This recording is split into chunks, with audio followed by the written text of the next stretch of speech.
নমস্কার, welcome back to my channel সিটিজ world. কেমন আছো তোমরা? আশা করি খুব ভালো আছো। তো দেখো, আজ আবার এই সকালটা নিয়ে এসেছি। এটা যদিও খুব সুখের সকাল নয়, দুঃখেরই, কিন্তু তবুও যেমন রেডি হই সেইভাবেই রেডি হয়েছি।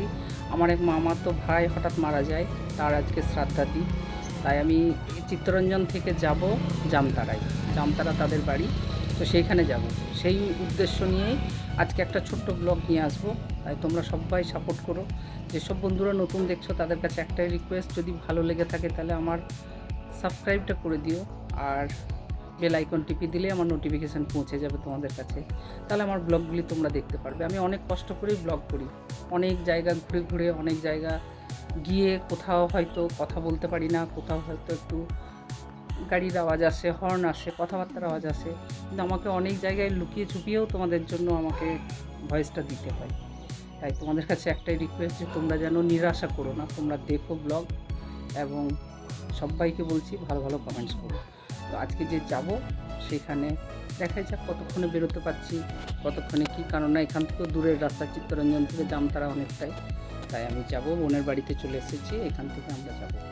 তো চলো তোমাদেরও নিয়ে যাই সেখানে। হয়তো কিছু বেশিটা দেখাতে পারবো না, হালকা কিছু দেখাবো। আজকে হচ্ছে ওদের লোকজন যে কুটুম্ব ভোজন, যেটা কালকে শ্রাদ্ধটা হয়ে গেছে। তাই আবার আমি কলকাতা থেকে এসেছি, তো তাই জন্য আমি সেই সময় আসতে পারিনি। তার উদ্দেশ্যে আমি কালকে কলকাতা থেকে এখানে পৌঁছেছি, আজকে যাচ্ছি। তো চলো তোমাদের নিয়ে। রেডি তুমি?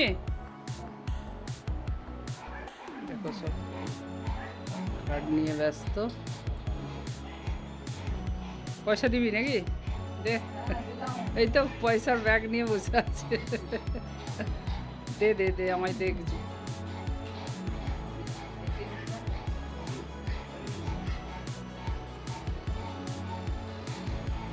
তো দেখো, দুগ্গা দুগ্গা করে আমরা রওনা দিয়ে দিয়েছি। আমি বাইকের পিছনে বসে ভিডিওটা নিচ্ছি, তাই জন্য মনে হচ্ছে না উল্টো উল্টো, তাই আমি বসে বসে যেতে যেতে নিলাম। আর এই যে দেখো, রৌদ্রের ভয়ে কেমন মাথার দিকে শাড়ি পরেছি, কিন্তু আমার বোনের ভয় বেশি, বলছিল হেলমেট পরে যা। তাই বললাম না, হেলমেট পরবো না, আমি এই মাথার মধ্যে ওড়নাটা ঢেকে যাব। আর কি সুন্দর চিত্তরঞ্জনের দৃশ্য, আহা! আমি বোঝাতে পারবো না। এটা স্টেশন ঢোকার আগে যে বাস স্ট্যান্ডটা, সেখানে পৌঁছে গেছি। দেখো, এখান থেকে আসানসোল যাওয়ার বাস ছাড়ে এই স্টেশন থেকে। তো এই যে ঢুকে গেলাম গেটে, চিত্তরঞ্জন যে স্টেশনের গেটে ঢুকে গেছি। আর যেতে যেতে গাছটাও কত ভালো লাগছে, সবুজ গাছ। আর এই যে রেলের ইঞ্জিন তৈরি করে এখানটায় রাখা আছে স্ট্যাচু। তো আমরা চলে এসেছি একটা মিষ্টির দোকানে। এবার একটা কুটুম্ব বাড়ি গেলে তো মিষ্টি নিয়ে যেতেই হয়, এটা তো আমাদের বাঙালিদের প্রথাতেই আছে, তাই না? তাই তো খালি হাত যাওয়া যায় না। তাই বেরিয়ে পড়লাম আবার সেখান থেকে মিষ্টি নিয়ে। যেতে যেতে দেখো, এটা কিন্তু ঝাড়খণ্ড ঢুকে গেছে। আর ঝাড়খণ্ডের দৃশ্য যা সুন্দর না, দারুণ। মূল গাছ, শাল গাছে ভর্তি চারিদিক, বট গাছ, পাকুড় গাছ, মানে কোনটা নেব কোনটা না। আর একদম রেল লাইনের ধারে ধারে রাস্তা, খুবই ভালো লাগছে। আমার যে এত ভালো লাগছে, আর গাড়ি যেহেতু স্লো যাচ্ছে বলে আমি এক হাতে করে এই ভিডিওগুলো নিতেও পেরেছি। তো দেখো, দেখতে দেখতে একটা ফ্লাইওভারে উঠে গেছি। কত সুন্দর ভিউ দেখো, দূরে দূরে ছোট্ট ছোট্ট পাহাড় দেখা যাচ্ছে, একদম মন কেড়ে নেওয়ার মতন দৃশ্য। সত্যি কথাই, এই দিকটায় আসলে আর যেতে ইচ্ছা করে না। যদিও ছোটোবেলার থেকে আসা যাওয়া, ঝাড়খণ্ড তো আমার মামার বাড়ি, তার জন্য আরও মন কেড়ে নেয়। আর আমরা দেওঘরও যাই এই রাস্তার উপর দিয়ে। পাটনাতেও ছিলাম আমি 5 বছর, এই রাস্তার উপর দিয়ে যেতাম আসতাম। তাই ভীষণই মন কেড়ে নেওয়ার মতন একটা ভিউ, খুব ভাল লাগে এই দিকটায়। পাহাড়ি এরিয়া, ঝরঝরে তত্তরে কাঁকড় মাটি, কোনো নোংরা নেই, পাতি নেই, ঝাড়ি নেই, ঝঞ্ঝট নেই, খুবই সুন্দর। তো সব কিছু মিলিয়ে ভীষণই ভাল লাগছে। তো দেখতে দেখতে দেখো, আমরা তো জামতারা ঢুকেই গেছি। ছোট্ট শহর জামতারা। সেই জামতারায় ঢুকে যাওয়ার পরে কিছু একটু দৃশ্য আমি তুলে ধরার চেষ্টা করলাম, যে ছোট্ট এটা জামতারা শহর। তো দেখতে থাকো তাদের বাড়ি। ভেতরে ঢুকে আমি কিভাবে ভিডিও নেব না নেব এখন কিছুই বুঝতে পারছি না। কিভাবে ঘরে ঢুকবো, কার সাথে কি কথা বলবো, এই মনের মধ্যে এইসব কোশ্চেনগুলোই আসছে। যাই হোক, পৌঁছে গেছি আমি। আর এই যে এখানটায় শ্রাদ্ধ হচ্ছে উঠোনের মধ্যে। এই যে ভাইয়ের ফটো দেখো, কি সুন্দর চেহারা ছিল, হঠাৎ করে কী যে হলো কিছুই বুঝে উঠতে পারছি না। একদম মানে ভাবা যায় না যে এরকম একটা অঘটন ঘটে যাবে। যাই হোক, ছোট ছেলে এখানে শ্রাদ্ধ দিচ্ছে, এখানে রান্না হচ্ছে, সবাই নিজের নিজের কাজে ব্যস্ত। এত দুঃখের মধ্যেও সবাইকে সব কাজ নিয়ে থাকতে হবে। এখানে ছাদে প্যান্ডেল করা হয়েছে, তাই এখানে জল খাবার চলছে। দেখো, যাদের খাওয়া হয়নি তারা এখানে খাওয়া দাওয়াটা করছে। আর এই যে আমার আরেক মামার ছেলে আর আমি। আর এখানে দেখো যে ভাইটা মারা গেল, তার মা, সে কিন্তু একটু মেন্টালি ডিস্টার্ব হয়ে গেছে তার। আর এদিকে শ্রাদ্ধটা শেষের দিকে এসে গেছে। এই পিণ্ডদানটা হলেই শ্রাদ্ধ শেষ। সবাই মন মারা হয়ে বসে আছে এখানে, কিছু করার নেই। এই শ্রাদ্ধ হওয়ার পরেই সবাই স্নান টান করলে খাওয়া দাওয়া করতে পারবে। আজকে 12 দিনের দিন যে শ্রাদ্ধটা দিতে হয় বাৎসরিক, সেই বাৎসরিক শ্রাদ্ধকলাপটা এখন চলছে।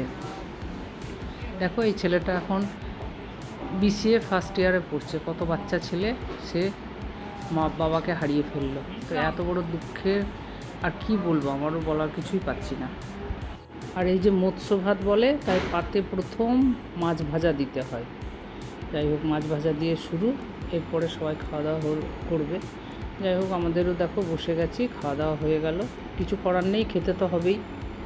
তাই যতটুকুই পারা গেছে সবাই খেয়েছে। খাওয়া দাওয়া করে আমরা আবার বেরিয়ে গেলাম, চিত্তরঞ্জনের দিকে রওনা দিয়ে দিলাম। ঘড়ির কাঁটায় এখন 3টে বাজে, হয়তো 3:40 নাগাদ আমরা চিত্তরঞ্জন পৌঁছে যাব। আবার যাওয়ার সময়ও যে রাস্তাটা দেখাচ্ছি, ঝাড়খণ্ডের রাস্তাগুলি কত সুন্দর, নিট অ্যান্ড ক্লিন। এখানে দেখো বোর্ডে দেওয়াই আছে কোথায় যাওয়ার, কত কিলোমিটার, কত কী।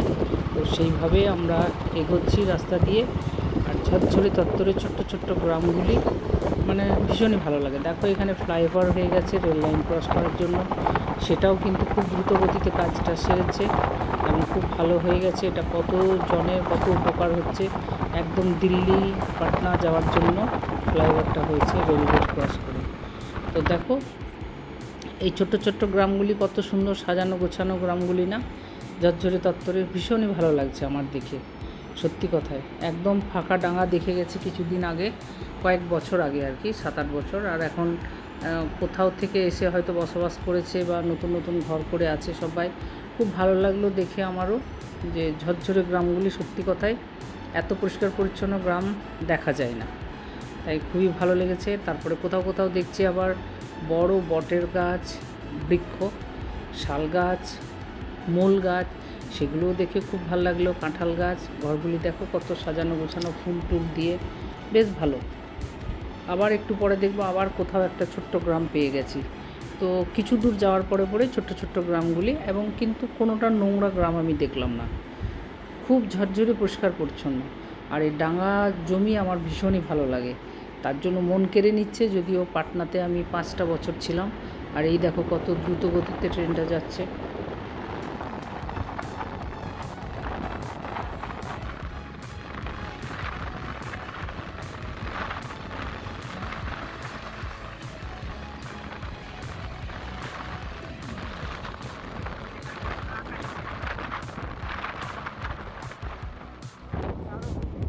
কত ভালো লাগে না এরকম রাস্তা, তার সাইড দিয়ে যদি এরকম দ্রুত গতিতে ট্রেন যায়, ভীষণই ভালো লাগে। তাই আমিও হঠাৎ করে তখন ব্যাগ থেকে ফোন বের করে ওর ভিডিওটা যে কিছুটা হলেও নিতে পেরেছি, এটার জন্য আমারও নিজের ভীষণ খুশি পেয়েছি, খুব আনন্দ অনুভব করেছি। যাক, আমার ক্যামেরার মধ্যে এই ভিডিওটা ক্যাপচার হয়ে গেল, তাই আমি খুব খুশি। আর বন্ধুরা, তোমরা কতটা খুশি হয়েছো সেটা তো কমেন্ট বক্সেই জানতে পারবো, তাই না? দারুণ রাস্তার ভিউ, তোমরাও দেখো, এনজয় করো।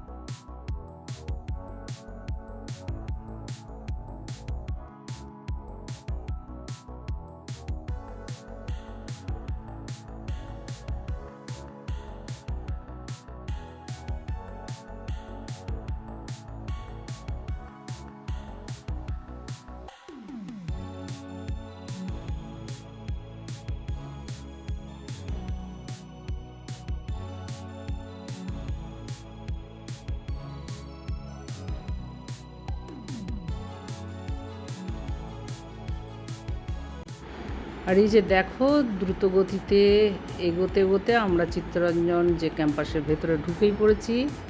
তাই সেই দৃশ্য তোমরা দেখে অনুভব করতেই পারছো, পুরো গ্রিনারি, সবুজে ভরা চারিদিক, আর কত সুন্দর গাছগুলি পেন্ট করা, রাস্তায় পেন্ট করা, নিট অ্যান্ড ক্লিন রাস্তা। সত্যি কথায় ভীষণই মুগ্ধ হওয়ার মতন রাস্তাঘাট, সিনসিনারিগুলি। তাই দেখো অনেকটা রাস্তা অতিক্রম করে এসেও গেছি, দেখতেও ভালো লাগছে, তাই আমি তোমাদের সাথে শেয়ার করলাম এই দৃশ্যটা। আর এখানে দেখো একটা ন্যাচারাল দৃশ্য, তোমরা শোনো, একদম ফুল ন্যাচারাল।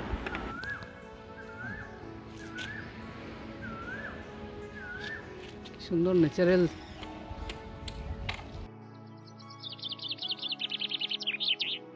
দেখো আগে তো যাওয়ার সময় ভয় পাচ্ছিলাম, এতটা রাস্তা কিভাবে যাব, কিভাবে আসব। তো যাই হোক, কিন্তু আজকের এই জার্নিটা এত আনন্দ পেয়েছি, মানে আমি বলে বোঝাতে পারবো না। পুরো রাস্তা কোনো রৌদ্রের চাপ ছিল না, হালকা রোদ ছিল, আর এত সুন্দর দৃশ্যগুলি, আহা হা, ওয়াও যাকে বলে, একদম মুগ্ধ করে দেওয়ার মতো। তাই দেখতে দেখতে গেছি, ভীষণই আনন্দ পেয়েছি। আর দেখো অনেকটাই রাস্তা অতিক্রম করে এসে গেছি, হয়তো আর 2 থেকে 4 মিনিটের মধ্যেই আমরা বোনের বাড়ি ঢুকেও যাব। তো এইটুকুই তোমাদের সাথে আজকে শেয়ার করলাম। তোমাদের কেমন লেগেছে আজকের ব্লগটি তোমরা কিন্তু কমেন্টসে লিখতে ভুলবে না। তোমাদের কমেন্টস পাওয়ার আশায় আমি কিন্তু বসে থাকি এবং মাঝে মধ্যেই দেখতে থাকি তোমরা কে কী কমেন্টস করেছো, কারণ এত সুন্দর ন্যাচারাল দৃশ্যগুলি আমি তুলে ধরেছি তোমাদের সামনে। তাই আশা করি তোমরা ভালো ভালো কমেন্টস আমাকে দেবে, আর সেই আশার জন্যই আমি কিন্তু ব্লগ তৈরি করি ঝটপট ঝটপট। খুবই ভালো লাগে তোমাদের কমেন্টসগুলো পড়তে বা পেলে, খুব আনন্দ হয় যে বাহ, এই লোক এই কমেন্টস দিল। আর যারা নতুন বন্ধু আছো তাদের কাছে একটাই রিকোয়েস্ট, তোমরা কিন্তু লাইক দিয়ে দেখা স্টার্ট করো, ভালো লেগে গেলে সাবস্ক্রাইবটা করে দিও। আর যারা করেছো তাদের তো কিছুই বলার নেই। তাই আমি সকল বন্ধুদের অনেক অনেক অনেক ভালোবাসা দিলাম। তোমরা সবাই খুব ভালো থেকো, সুস্থ থেকো, আনন্দে থেকো, আর আমাকেও কিন্তু ভালো ভালো লাইক কমেন্টস দিয়ে আনন্দে রাখার চেষ্টা করো। এই যে পেরিয়ে এলাম, এই কোয়ার্টারটায় মনে হয় কোনো একটা অনুষ্ঠান আছে, তাই জন্য এত সুন্দর প্যান্ডেল করা। এখন জানি না কি আছে কি নেই। দেখো আমি তো প্রায় বাড়ি এসে পৌঁছেই গেছি, আর 2-3 মিনিটের রাস্তা। তাই এখানে আমি ব্লগটি রাখছি। তোমরা সবাই ভালো থেকো, সুস্থ থেকো, আনন্দে থেকো, আর আগাম নতুন বছরের অনেক অনেক প্রীতি, শুভেচ্ছা, ভালোবাসা জানালাম। এই বছরটা যেন সবার মঙ্গল হয়, সবাই ভালো থাকে, সুস্থ থাকে। দেখো দেখতে দেখতে তো এসেই গেছি, এই তো আমার বোনের কোয়ার্টার, তোমরা দেখে বুঝতেই পারছো। তাই এখানেই রাখলাম, টাটা বাই বাই, সবাই ভালো থেকো।